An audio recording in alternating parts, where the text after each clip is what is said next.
the Rise Up See Red podcast, all about the Arizona Cardinals and the NFL, featuring insider and outsider perspectives. Enjoy the best hour of Cardinals talk on the web.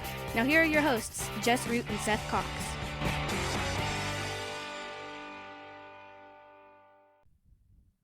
Hello, Arizona Cardinals fans, and welcome to the latest edition of the Rise Up See Red podcast. I'm your host, Jess Root from CardsWire.com, the USA Today NFL Wire site, covering the Arizona Cardinals, and this is episode 429. I will see. I am alone in this show. I couldn't get my crap together to get the show content organized and get Seth on the line earlier today. So it's late on a Thursday night, but I wanted to get some content out on a new show. So I'm flying solo for the first time in a while. It's Minicamp's over, so we're now officially done with the off-season program. And so to kind of close Minicamp off, let's talk about a few things that have been going on as the Arizona Cardinals wrap up the off-season program and head into the summer break. We'll talk about some roster moves they made, talk about some hype that I get a kick out of. A silly question that we heard for some media members, and then training camp schedule has been released. So yeah, a little less banter talking about stuff as it's just me. But the Cardinals wrapped up mandatory minicamp on Thursday, and they're done. So rookies will be around, according to Jonathan Gannon. The rookies will be around for about another week, and Gannon will get out of town for a bit. Get to play dad and husband in a tough transition, moving from Philly to Arizona. But now, the time that's happening between now and the start of training camp, which will be the end of July, is that assistants and position coaches have plans for each individual player for what they need to do, their summer program before training camp hits. Some players can be trusted to basically be gone for a couple of weeks, but Gannon has been the idea. His entire 10 years so far was about kind of tailoring things for the players, and this holds true as well. There is almost something individualized per player as to what they're expected to do during the off-season program, so they do not fall behind, so they do not fall down, in their progress towards the season, so they do not decline too much. They need to stay in shape. They need to stay in the playbook. They still need to learn things, but still take the last. This is, starting at the end of July is the long grind from the time of training camp till the end of the season. So starting at the end of July all the way to kind of the second week in January, players are now on full-time football mode where it is basically a 6-day-a-week job. So the Cardinals announced 3 player releases over the last 2 days of training camp, minicamp. Note, they only had 2 practices in minicamp week. They had 4 days that they're expected to be there, but only 2 days of practice. On Wednesday, before their final practice of the offseason program, they cut ties with offensive lineman Julian Davenport and safety Josh Thomas. Josh Thomas has since been claimed off waivers by the Carolina Panthers, and then the Cardinals wrapped things up, ending minicamp by releasing receiver Javon Wims, a tall receiver. And so the Cardinals now have 3 roster spots and are down an offensive lineman, a receiver, and a safety. So if we're kind of looking at what we can expect, I don't know if there will be an imminent roster move that's coming, but it was very clear that by the end of the offseason program, the Cardinals knew that they would not have, they didn't have a place for those 3 players. They would not be making the team. Now, in terms of the receiver room, we can look at the numbers that they have. They have 1, 2, 3, 4, 5, 6, 7, 8, 9 receivers on the roster right now, with the release of Wims, and that's fine. You could probably roll with that entering camp. At safety, they don't have as many players. They have Buda Baker, Kendall Brooks, Andre Sachere, Juju Hughes, Javonte Moffin, Jalen Thompson, and remember, we need to include this. Isaiah Simmons is now officially moving to safety. He'll be moving forward with the defensive backs. He's still listed as a linebacker on the player roster, so they're still that. But when he spoke to reporters on the live stream of the press conference, the graphic that showed safety. We're going to talk about that a little bit coming up. But so they're down a safety, they're down an offensive lineman, they're down a receiver. Generally speaking, when their end of the roster moves like that, they will replace one position with the same position. I don't know if we'll have anything imminent, though, in terms of signings. This will give the Cardinals the opportunity to try guys out. But they did bring in one player in particular for a visit earlier in the week, and that is former Washington Commanders center Chase Roulier. And it is the first movement at all this offseason about the potential of a veteran center. Now, Roulier has had injury issues. He's one of those players, if we recall when John Gaines was drafted, that fell in the category of that 4-4-7 short shuttle, and in that kind of that cheat code offensive lineman type thing. And he has started 63 games in his career out of 69 in which he's appeared since 2017. He's been the starting center for Washington since half through his rookie season. Now, the issue is that the last 2 years he's only played in 10 games. That said, passing game coordinator and receivers coach Drew Terrell would know Roulier. He's a quality player, but it lends itself with that work. Well, not necessarily. It wasn't a reported workout; it was reported visits. So, might have just been more as something about the medicals to make sure that he was healthy. But it lends itself to the idea that if they're bringing in one veteran center to look at, they might be bringing in other guys. Now, a name that we've talked about on this show that I've mentioned, that Seth has mentioned, that I've read about, Ben Jones, former Titans center, also still out there unsigned. Pelt Elfline qualifies as a guy, and on top of that, was with the Vikings previously. But yeah, in terms of the centers that are available, you've got Roulier, he's 29 years old. Rodney Hudson, no. Ben Jones, 33, Titans. Pat Elfline, previously with the Panthers, but started with the Vikings, and so there's offensive staff, there's coaches who would know him. Justin Britt, Nick Martin, Matt Skura. Now, they seem to be cool with right now with Yelda Froholt. We'll see if that moves forward, but at least the visit of Roulier suggests that they're not done with the center position, and perhaps they've just been biding their time for the moment right now, considering that, if their guy's coming off injuries, one Roulier injury, he had the leg injury that ended his season after only 2 games. Ben Jones was released on a failed physical type situation, and so you could be seeing a center. But in terms of other positions like safety or receiver, likely if they go a different, I think perhaps might be the only position where we might see anyone of note would be at center. Especially with the Roulier visit. Everyone else, any other position they might decide, they're probably just going to be back of the roster guys.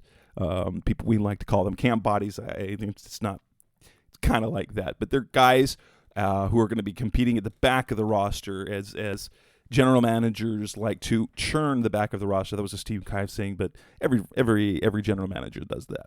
So keep an eye out of that. Coming up next on the Rise Up Sea Red podcast, the best of Cardinals talk on the web.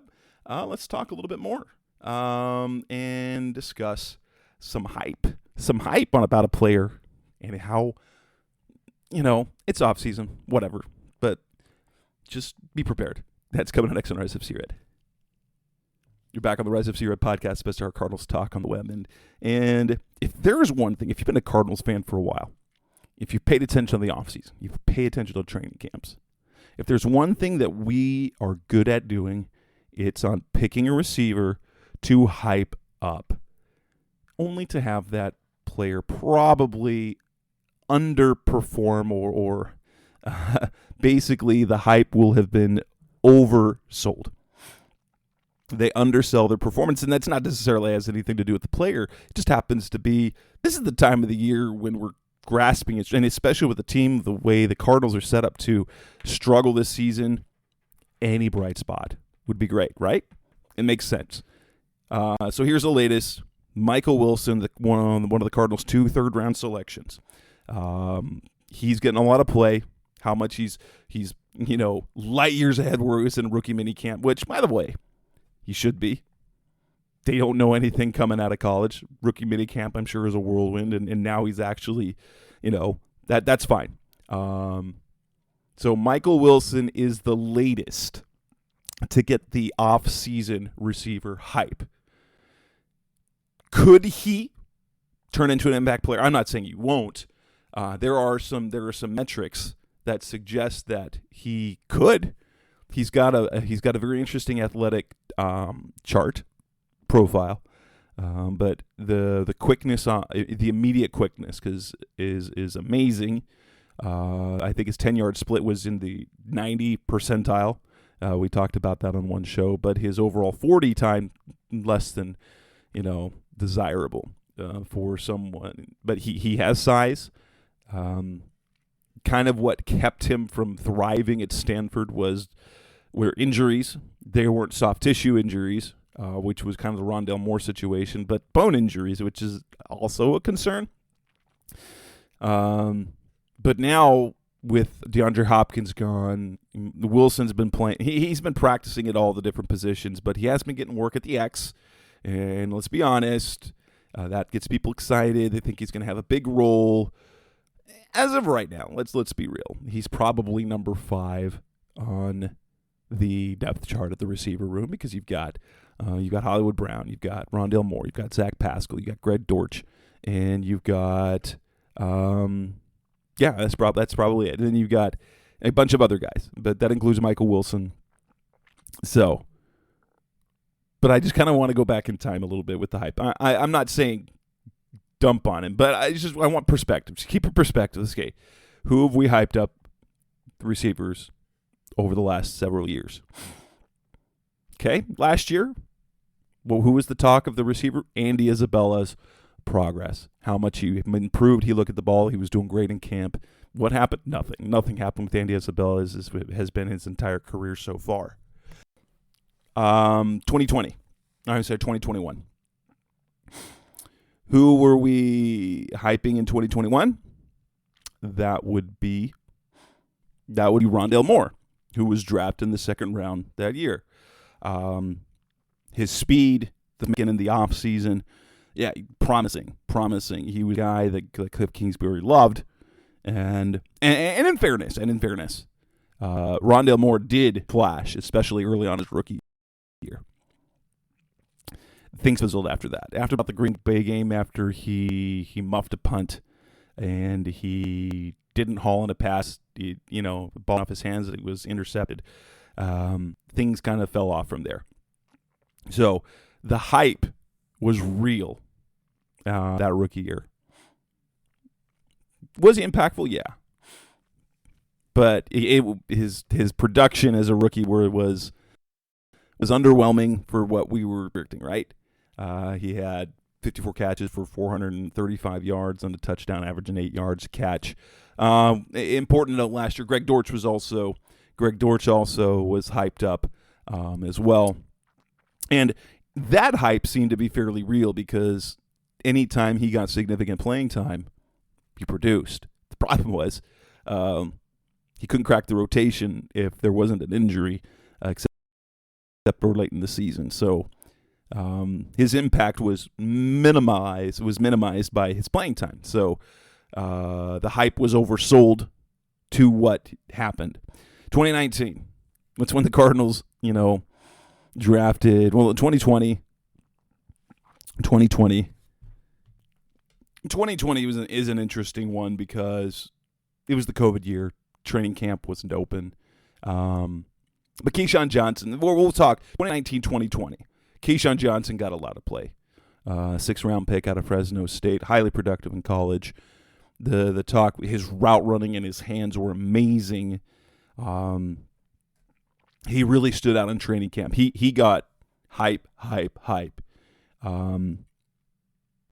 However, we know what happened with those things. Keyshawn, his hands weren't that great in the pros. His lack of athleticism and speed were in the way, and he's sort of fizzled out. He's had a couple other opportunities, but did Keyshawn Johnson really do anything in the pros with the Cardinals? No, certainly not. He stuck around in the league, but so that was another player who underperformed. He finished with a total of 36 catches in his rookie season, were his career high. So yeah, you just remember receiver hype. There's gonna be someone every single year. 2018, it was Trent Sherfield. Trent Sherfield got now. Granted, he was undrafted. He was an undrafted guy. Steve Wilkes talked him up. Sherfield also basically every year that Sherfield was in camp, he also got hyped up. Now, he was a stud on special teams, great gunner.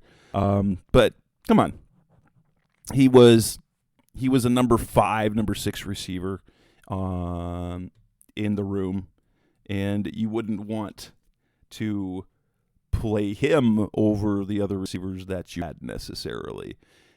He just is coming off his best season in the pros, playing in Miami. He had 30 catches, 417 yards. But his most impactful year was back in 2018 with 19 catches with the Cardinals. Nothing against him, but it's just more evidence of kind of how things go. Other names before that, Jerron Brown. Jerron Brown is a fine player, but the talk of him being like a number 2 receiver, no. We've Stephen Williams, names that you've heard before. There have been receivers hyped up every single year whose performances has underperformed the hype for sure. If I can say that there's probably one receiver hyped, especially young rookie type guy, John Brown, back in 2014.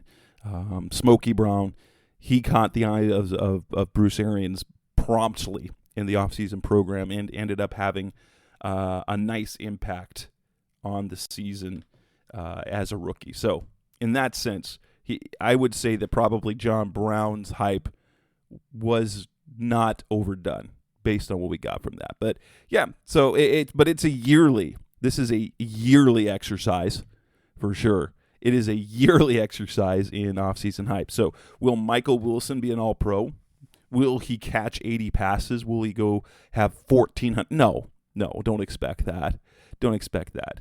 Can he carve out a nice niche on the team and perhaps develop into a contributor? Absolutely. I don't doubt that. But what terms if he has 45 catches this year, I think that's a win as a rookie. So that's we'll go with that. Coming up next on the Rise Up Red podcast, the best Cardinals talk on the web. What will the defense look like with Isaiah Simmons playing safety? That's coming up next on Rise Up Red. You're back on the Rise Up Red podcast, the best Cardinals talk on the web. Now that we know that Isaiah Simmons is going to be playing safety, this question came up. What do you think it'll look like potentially with Isaiah Simmons, Budda Baker, and Jalen Thompson all back there? Interesting question, right? as if those three players have not been on the field for the Cardinals defense each of the last 2 years. Yes, I get what the question is asking. However, Simmons was a cover guy last year. He was a cover guy. That's where he played most. So he was playing defensive back most of last year. And they had Buda Baker and Jalen Thompson. So, yeah. What are the possibilities with Simmons, Buda, and Thompson? We've seen it. That doesn't mean it's not going to be impactful. And having a new defensive scheme, new head coach, defensive head coach with a new defensive coordinator won't make things better. But let's not forget the last 2 years. The fact that Buda, JT, and Simmons have all been on the same time on the field doing a lot of things. And yes, this is going to be a different defensive scheme than what Vance Joseph had. Buda and JT are going to play probably the roles somewhat that they've been doing. Buda can make his impact a lot of places. Jalen Thompson is very reliable on the back end. He'll probably continue to have him do the same things like that. And Simmons, while he can be a safety, let's not kid ourselves on the fact that a lot of safeties now do kind of linebacker things. So could he play in the box as a safety? Yeah, kind of like a linebacker would. What's the plus about a guy like Simmons? He's built like a backer. Could he cover in the slot? Yep, totally. Might he be used on the back half? Yep, totally. So if you want to play too deep, could you drop Simmons back with JT? Let Buda be in the box? Yep. Could you play one safety high? Have Isaiah covering time? Yep. Here's the thing. I'm interested in seeing how everyone is deployed, yes. But the fact of the matter, whether Simmons is called a linebacker or whether Simmons is called a safety, you can do most of the same things from a linebacker base or from a safety base. They can kind of do the same thing. I don't expect anything different from that. So what will look like, that's honestly, it's going to depend on a lot of how they do it. I could see, truly, and Walter Mitchell, a guy, I will say this, for On Revenge of the Birds, I do laugh at some of the stuff. He did write a piece for Revenge of the Birds on Seth's site about the 5-2 monster that Nick Rallis and Jonathan Gannon might be bringing, and that kind of makes sense because they're still built kind of as a 3-4 on paper. And the 3-4 defense, when you're talking base, is, for all intents and purposes, it is a 5-man front for rundowns with 2 backers in space, and then you have your defensive backs. Now, what are you going to do for that? If you look at the Eagles, could Simmons be doing what Avonte Maddox did? Possibly. Could he do what Kaiser White, who's now, I'm going to assume that Kaiser White's going to end up being the Cardinals' Mike this year at linebacker. And then Simmons can do what Kaiser did, which was a lot of stuff in coverage as a linebacker. Now, we got to remember that Kaiser White came out of college as a defensive back and was moved to linebacker. And so, kind of what Simmons was initially. He was converted to a linebacker, although he was doing still kind of defensive back stuff. So there's lots of things we could see in Simmons, calling him a safety, whatever. By the way, he practiced with the defensive backs all last year. So this is not new. This is not new. What we're now seeing behind, he kind of admitted, he spent a lot of time going to different position meetings.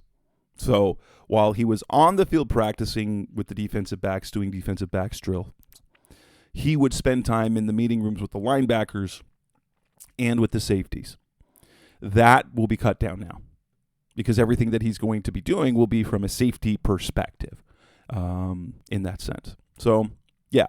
But let's remember, Baker, Thompson, and Simmons have been playing on the field for a while. nothing new there. Coming next on the Rise Up Sierra podcast, Mr. Cardinals Talk. Let's talk about the last little bit on this show, on this shorter episode, and then hey, Cardinals announced training camp. We don't have the exact details as when the team reports. I'll get more of that with the media logistics email that'll come later, that'll closer to the start of training camp. But good thing to know, with Jonathan Gannon as head coach, not much changes. The Cardinals have 11 open practices, and again, as it's been since the COVID days, fans will need to get a digital ticket to enter training camp practices. Not that big a deal. It might sell out. But yeah, they start July 27th and go up into the first preseason game. If we go way back, there used to be more. Like I believe with Bruce Arians, I believe there were as many as 17 open practices during training camp, and with Steve Wilkes and Cliff Kingsbury, they kind of condensed that down, and so that open training camp sort of scenario was just up until the first preseason game. Now they continue to have training camp schedule for the second preseason game, and then usually they break camp and then do mock game week on the... Yeah, they usually do a mock game week for game 2, preseason game 2, and the preseason game 3. They're wrapping things up, but then they're working at the Tempe facility before they make final cuts and things like that. So in terms of what's new this year, nothing's really new. Training camp still at State Farm Stadium. We got back together Saturday. You've got the red and white practice. All the practices this year are afternoon. That is something that's different, because with Cliff Kingsbury sometimes mix it up, and they would have morning practices sometimes that were open to fans. And, honestly, on a Tuesday, 8:30 a.m., how many fans are going to be able to attend? But so these are all consistently afternoon practices. And it looks like, I'm guessing, is that they will have the traditional training camp type schedule that we've seen in years past, or that I've seen in years past, where they will have a walkthrough in the morning. That is close to the media, even though you can still see things. You can usually see the walkthrough stuff from the press box, and then they'll have the practice in the afternoon, and that'll have that they go. So. In terms of training camp, nothing's changed. You need a ticket this year like you have for the last 2 training camps. State Farm Stadium, free entry, free parking. There'll still be fan experiences. In that sense, even as the league has changed a lot of things, training camp really hasn't. And that's good to see. So we now have a target date. Recording on June the 15th. You'll get this if you have subscribed. Come on, subscribe to the show already. Just that way it downloads automatically to your device. Ready to listen. It's probably on the 16th when you get it. July 27th is the target date. That's the first practice, and starting next week, if you're a season ticket holder on Monday, you can start reserving tickets, and then if you're not, I believe it's Wednesday, for the general public can begin to reserve their training camp free digital tickets. And so, yeah. So we've got 5 weeks-ish or so left. So we've got 1, 2, 3, 4, 5, 6 weeks. 6 weeks to the day of recording before we are back together watching Cardinals football. And that's what you need to do for this episode. I'm Jess Root. This is episode 429. Be back again next week and beyond with more Cardinals content here on the Rise of Sea-Red podcast. Thanks, as always, for listening. Thanks for listening to the latest edition of the Rise Up Sea-Red podcast. Listen to previous episodes and subscribe to the show on Apple Podcasts, Stitcher Radio, Audioboom, or many other podcast platforms so shows are delivered directly to your mobile device. Please give the show a 5-star rating and always support the sponsors who support the show. We'll be back soon for the best hour of Cardinals talk on the web. Rise up, Red Sea, be Red Sea Red, and of course, Rise Up, See Red.